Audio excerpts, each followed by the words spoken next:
Dito isto, queria que você abrisse a sua Bíblia no capítulo 5 de Mateus, no versículo 9, e o tema é tempos de paz.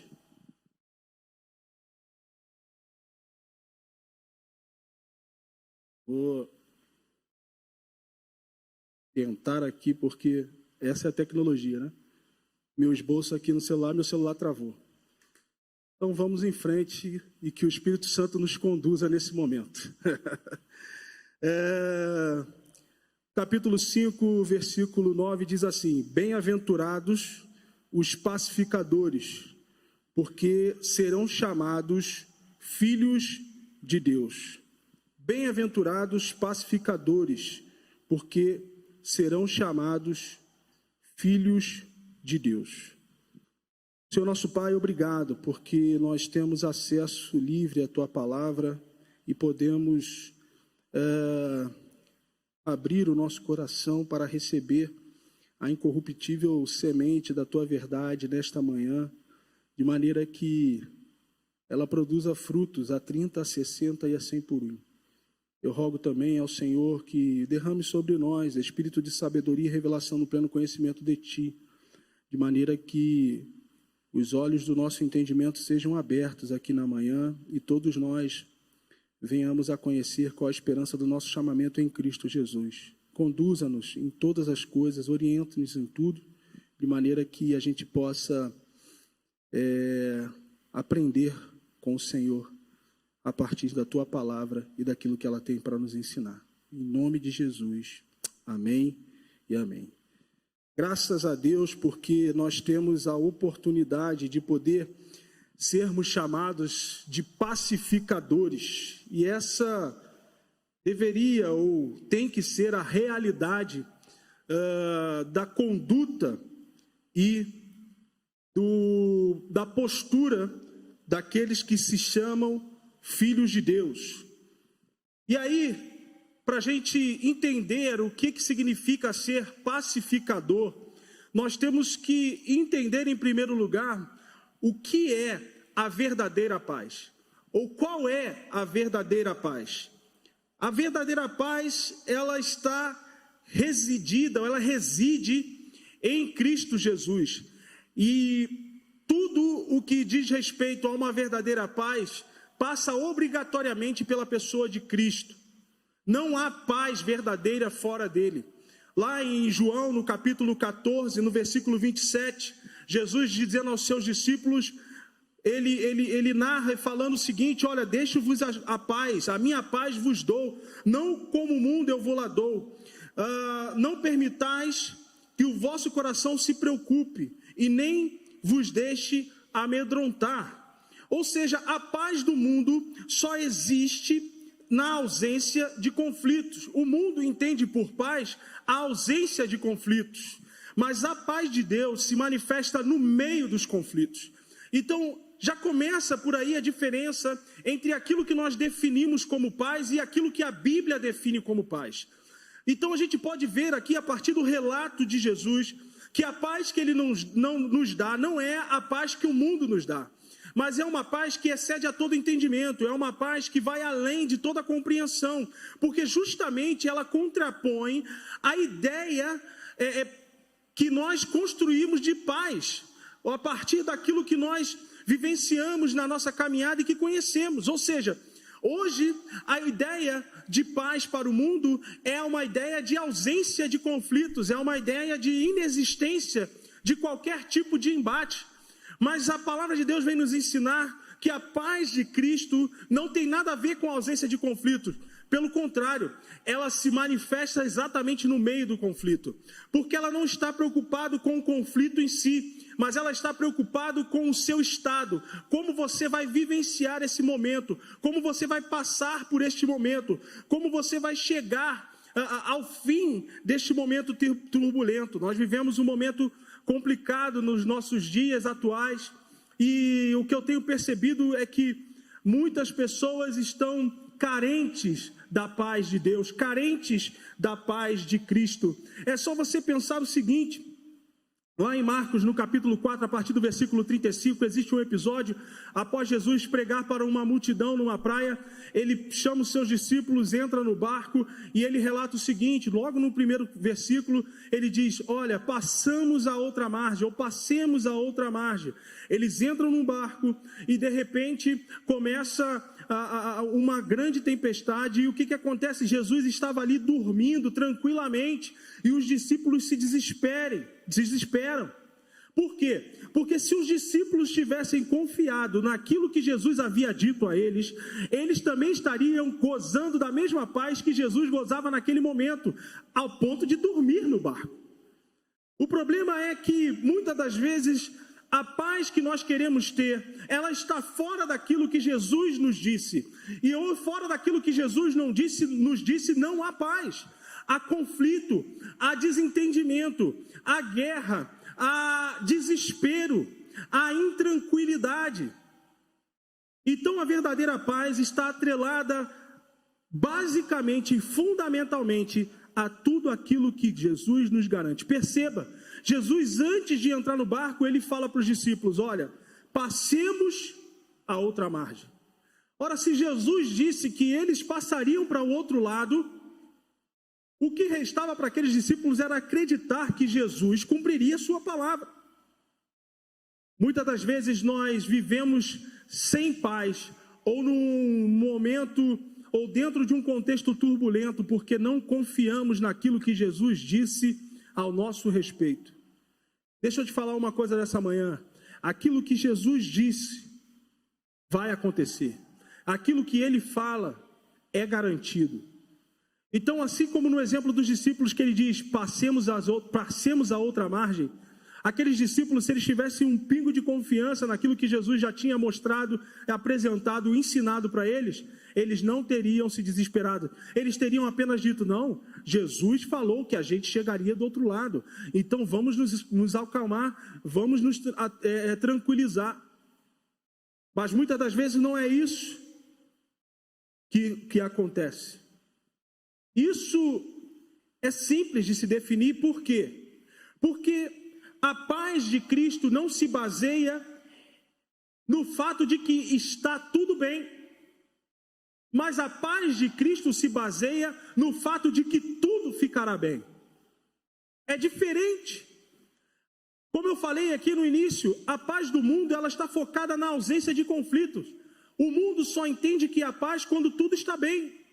Mas nós que não somos do mundo devemos entender que há paz quando a palavra do Senhor nos garante que tudo ficará bem, apesar ou ainda que nada esteja bem. Por isso que nós podemos nos manter tranquilos, por isso que Jesus fala, como foi citado aqui o texto anteriormente, de João capítulo 16, falando que, olha, vocês podem ficar tranquilos. Eu gosto de dizer o seguinte: vocês podem andar animados. Por quê? Porque no mundo vocês terão aflições, mas eu venci o mundo. Eu venci essa etapa. E eu venci por vocês.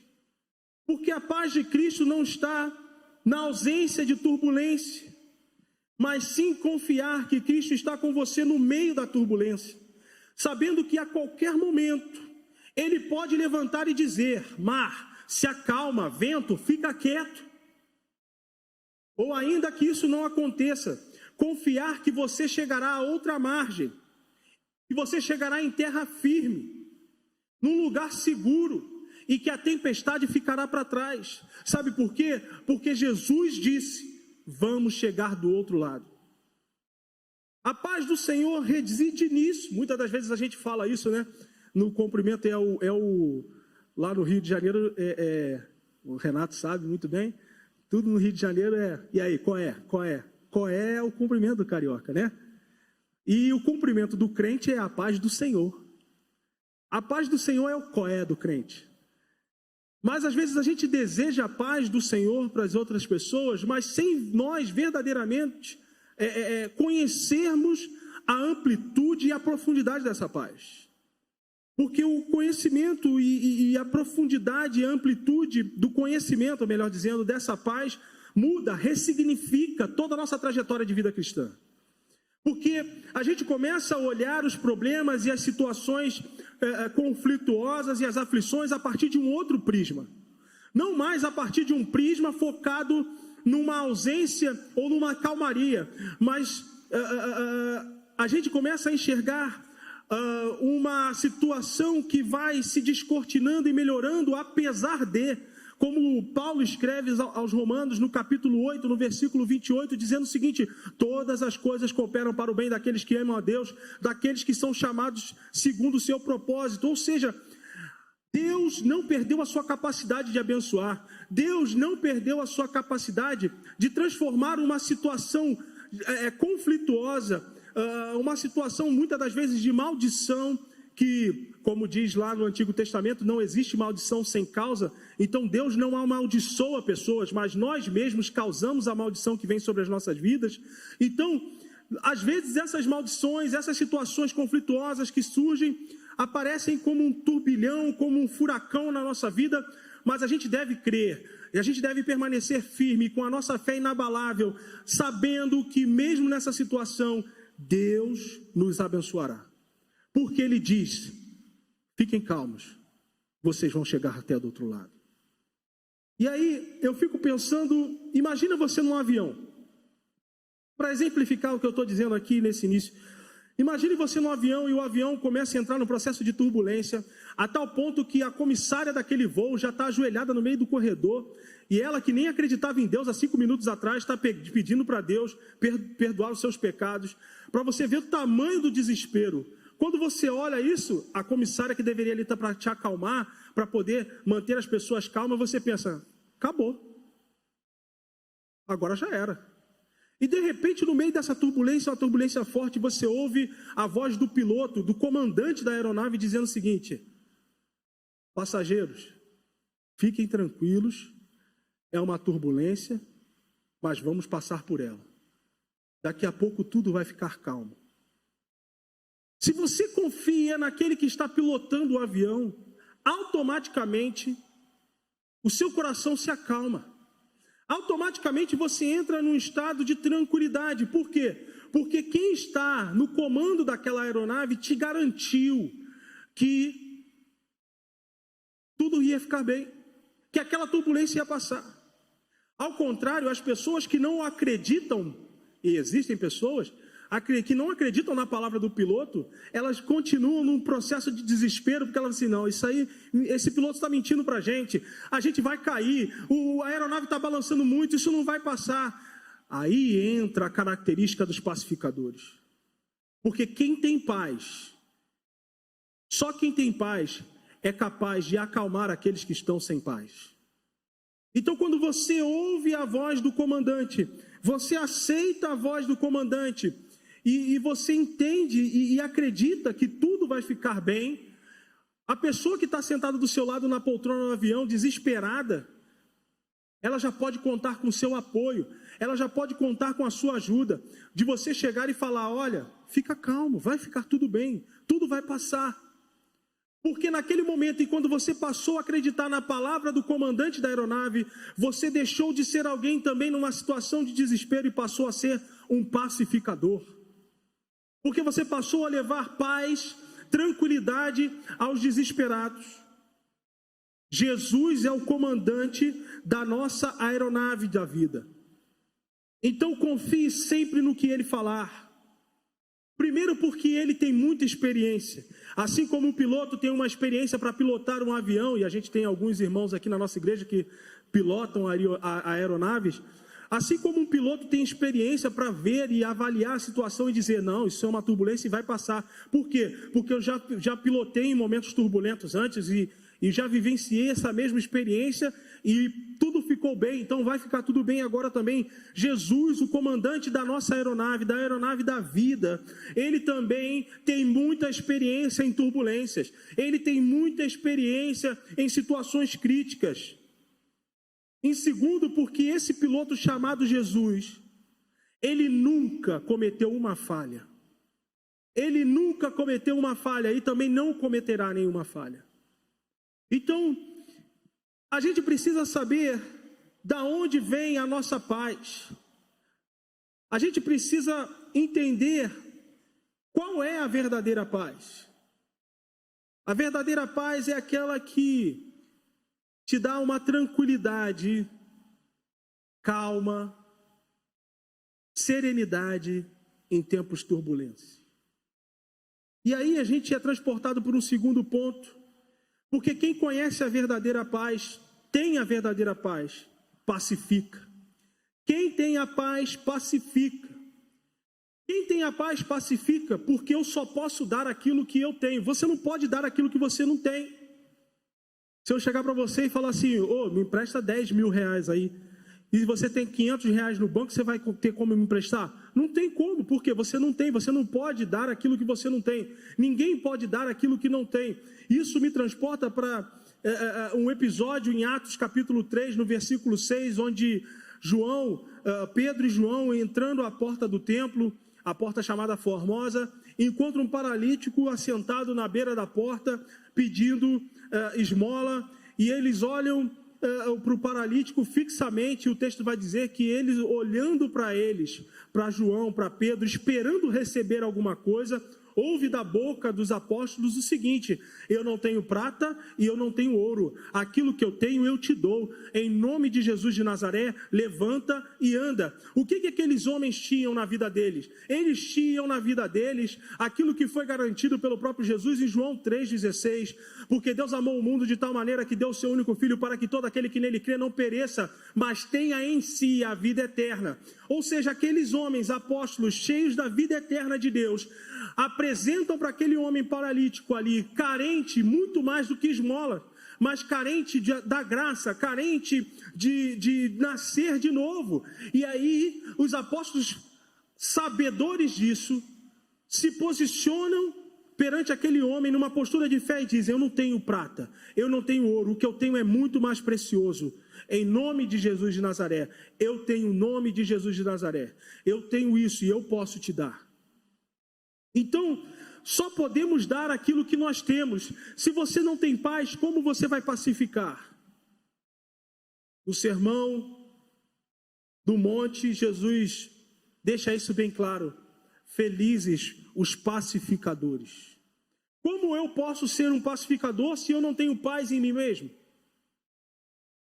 Eu só posso dar aquilo que eu tenho. Então, para você compartilhar paz, é necessário que você tenha a verdadeira paz. E para que você tenha a verdadeira paz, é necessário que você confie naquilo que Jesus disse.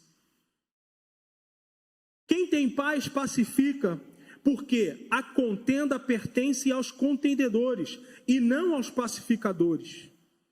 Romanos capítulo 12, no versículo 18, o apóstolo Paulo vai escrever o seguinte, dizendo: no que depender de vós, buscai a paz com todos. Você não pode evitar que uma pessoa queira brigar com você, mas você pode evitar a briga, não provocando a briga. E aí, eu quero chamar a atenção para os nossos espectadores, irmãos aí que estão nos acompanhando, já que a gente está num ambiente digital, eu quero te chamar a atenção para isso. Você é pacificador? Se você é um pacificador, você não pode ficar caçando treta no Facebook. Você não pode ficar incitando confusões nas suas redes sociais. E aí você fala assim: mas as redes sociais são minhas. E aí eu dou a minha opinião, e a opinião é no meu post, e quem vem lá no meu post é intrusão, ele que está se metendo. Deixa eu te falar uma outra coisa. A opinião é sua, mas as contras-razões é de quem lê. Quando você opina a respeito de algo, você está abrindo espaço para quem não concorda com você contra-razoar aquilo que você disse. Simples assim. Não tem o que fazer. Se você não quer ser contra-razoado, se você não quer ser contrariado naquilo que você falou, então não fale. Então não fale. Evite. Evite. Provérbios alerta sobre isso, sobre a boca do tolo, dizendo que o tolo é quem fala demais. Então a gente precisa tomar cuidado. As opiniões podem ser suas, mas as contras-razões pertencem a todos aqueles que não concordam com a sua opinião. E aí você tem duas coisas para fazer. Ou você para de escrever textão no Facebook ao seu bel prazer, porque se você não quer ser contrarrazoado, se você não quer ser contrariado, você para de escrever. Ou você exclui todo mundo que não concorda com você e deixa lá só com quem você concorda. Inclusive seus familiares, seus parentes.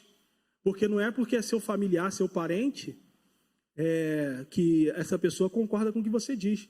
E aí as eleições de 2018 deixou isso muito bem claro, né? O Natal foi complicado aquele ano. Porque famílias foram divididas por causa de opiniões e questões políticas. Então, essas coisas, elas precisam ser evitadas por nós que nos chamamos pacificadores. Por quê? Pacificadores não são contendedores. Pacificadores não buscam contendas. Pacificadores, eles compartilham paz. Quem tem paz pacifica porque manifesta calma, tranquilidade e confiança diante das circunstâncias desfavoráveis. E aí eu me lembro, minha esposa está vendo aí, Natália, a gente morava em BH e ela teve uma situação complicada de enfermidade, ficou internada com uma infecção durante uns 4 dias. E aí numa das noites, o que aconteceu? Ela estava com acesso de soro e medicamento. E ela no meio da madrugada se mexeu e o acesso soltou, o sangue voltou todo pelo acesso. E aí ficou aquela poça de sangue. Eu lembro ela me acordando e falando assim: amor, tem alguma coisa molhada aqui. Quando eu acendi a luz, sangue. Eu, sem saber o que fazer, puxei a Natália. Quando eu puxei a Natália, ela levantou, sentou na cama. Do jeito que ela fez, ela voltou, apagou. Pum! Aí, meu irmão, eu fiquei desesperado. O que eu fiz? Corri na enfermeira. Porque eu apertava o botão lá do coisa e ninguém vinha. Quando eu corri na enfermeira, eu chamei e falei assim: minha esposa passou mal, o acesso voltou, está saindo sangue, ela desmaiou. A enfermeira voltou, entrou correndo comigo no quarto. Quando ela olhou, a Natália desmaiada. E o sangue, a enfermeira falou assim: ai meu Deus. Eu falei: pronto, acabou. Se a enfermeira falou: ai meu Deus, tirou toda a minha tranquilidade naquele momento, porque eu estava confiando no procedimento que ela iria fazer. Então, se a enfermeira que estava ali, numa posição de me tranquilizar, de chegar, calma, isso aqui é isso, papa, ela simplesmente se desesperou também, para mim ali, ficamos os dois desesperados. E aí eu já queria tirar a mulher do quarto e falar assim: chama alguém que vai resolver, mas tudo se deu certo, graças a Deus. Ou seja, aquele que pacifica, ele tem que manifestar calma e tranquilidade e confiança diante das circunstâncias. E isso me lembra em Atos capítulo 27, apóstolo Paulo e os demais pessoas num navio indo em direção a Roma, Paulo levado preso nessa viagem, e de repente eles são acometidos por uma tempestade, e eles ficam ali numa situação complicada. E aí o que acontece? Em determinado ponto, apóstolo Paulo se levanta no meio deles e fala: acalme-se, porque nesta noite um anjo da parte do Senhor veio me visitar e disse que era imperativo que eu chegasse até César.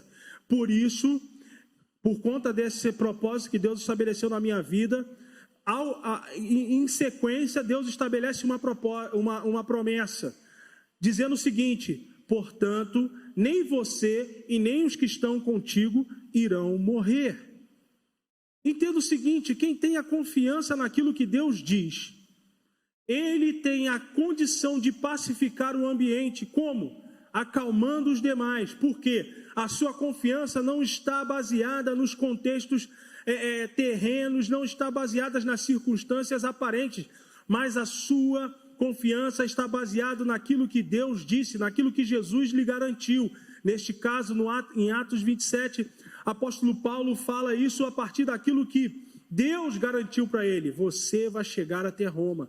Ou seja, ele precisava chegar vivo, porque ele precisava chegar perante César. Então, quando nós temos a confiança em Deus, nós saímos da situação de desesperados e passamos para a situação de pacificadores. Outra coisa, os pacificadores, quem tem a paz pacifica, porque sua fonte jorra água doce e não amarga. Tiago capítulo 3, versículo 11 e 12 diz o seguinte: acaso pode sair água doce e água amarga da mesma fonte? Meus irmãos, pode uma figueira produzir azeitonas ou uma videira figos?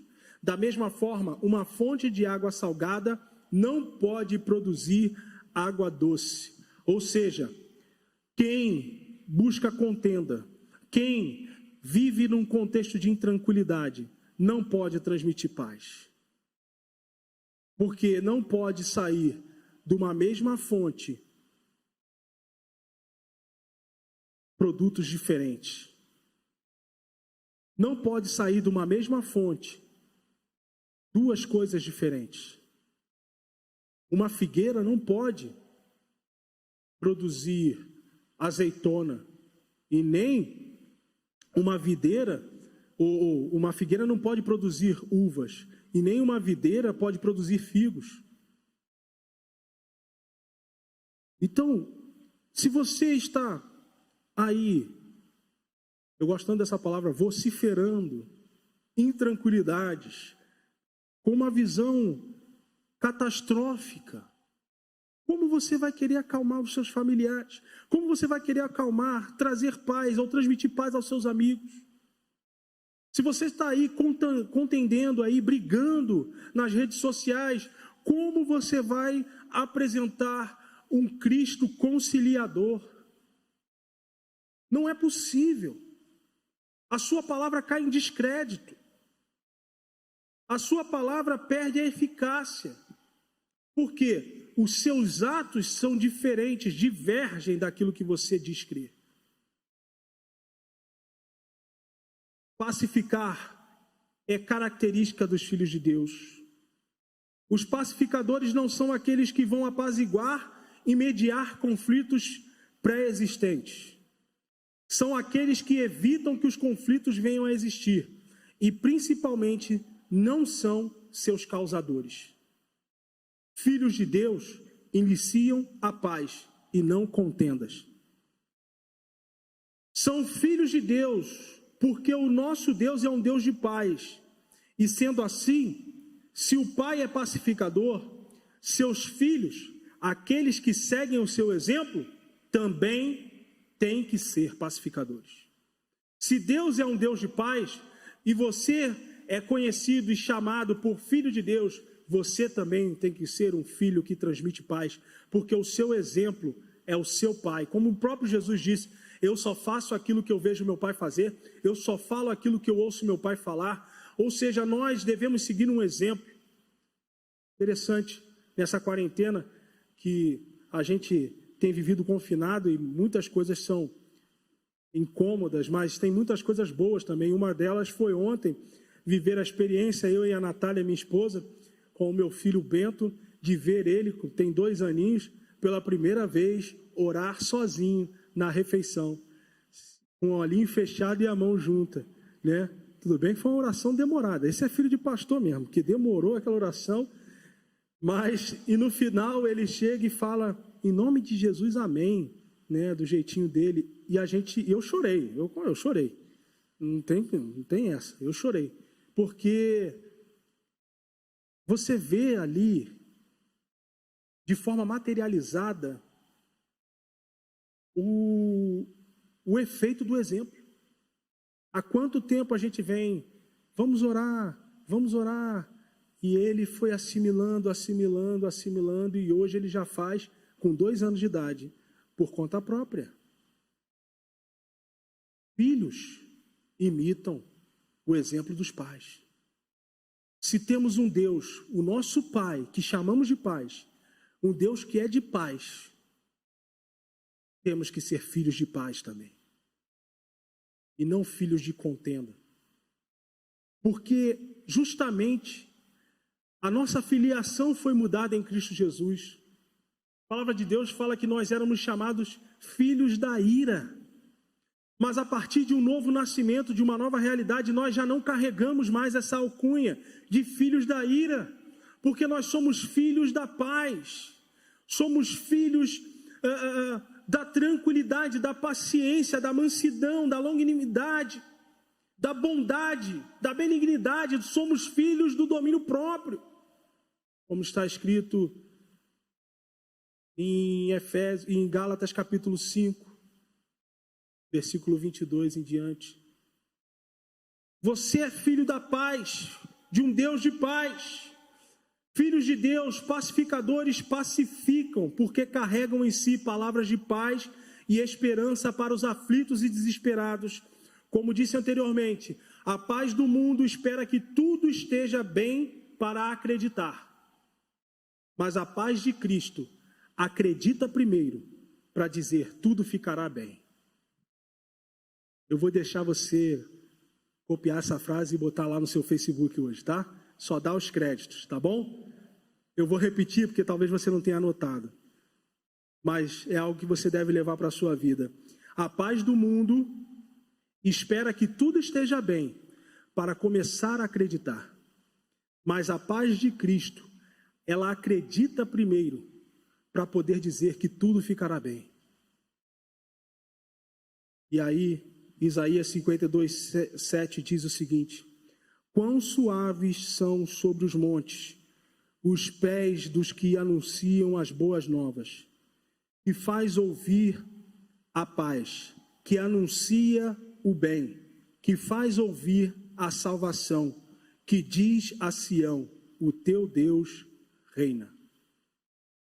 Irmãos, sejam filhos de Deus e tenham a característica de serem pacificadores, apresentando um Deus que está no controle de todas as coisas, que nunca perdeu o controle de nada, um Deus de paz, que transmite paz, e a forma de Deus transmitir paz é através da minha vida e da sua vida, através do que você fala, através de como você age, através de como você reage, é através do que você está escrevendo no Facebook, sim. Nós fomos chamados para darmos bons testemunhos, como lá está escrito na Constituição dos Diáconos, lá em Atos capítulo 6, escolhei dentre vós 7 homens de bom testemunho, cheios do Espírito e cheios de sabedoria. E eles estavam falando de discípulos. Se você é discípulo, para tudo que você fizer, você tem que ser alguém que tenha bom testemunho, alguém que seja cheio do Espírito e alguém que tenha sabedoria. Dar bom testemunho significa apresentar aquilo que Jesus falou e mostrou a partir da sua palavra. Por quê? Porque testemunha só pode testemunhar daquilo que viu ou ouviu. Ninguém pode testemunhar daquilo que nunca viu ou não ouviu, ou não sabe, ou não conhece. E testemunha, e aí a gente fala isso no direito, eu que advoguei criminalmente durante algum tempo, e dei aula também, e a gente falava assim, o réu pode mentir? Aí eu falei, não, o réu não pode mentir. Eu falei, o réu pode mentir, quem não pode mentir é a testemunha, porque a testemunha tem obrigação com a verdade, ela é meio de prova no processo. O réu ele pode mentir à vontade, ele já está numa situação bem complicada, né? Agora, testemunhas sempre têm que estar pautadas na verdade. E Jesus disse, eu sou a verdade, eu sou o caminho, eu sou a vida. Ele nunca perdeu o controle de nada. E esse Deus de paz, que excede a todo entendimento, é o mesmo Deus que preenche a sua vida com essa paz, para que você se manifeste como um filho de Deus, como um pacificador, e não um contendedor, e não alguém que espalha desespero e desesperança, mas alguém que espalhe tranquilidade e esperança. Que Deus abençoe e que você possa ser um pacificador na vida da sua família, dos seus amigos, na sua casa, aonde você estiver, nas suas redes sociais. Seja um pacificador, porque tempos de paz somos nós que proporcionamos a partir daquilo que manifestamos através da nossa vida. E se manifestamos Cristo, paz é manifestada. Deus abençoe.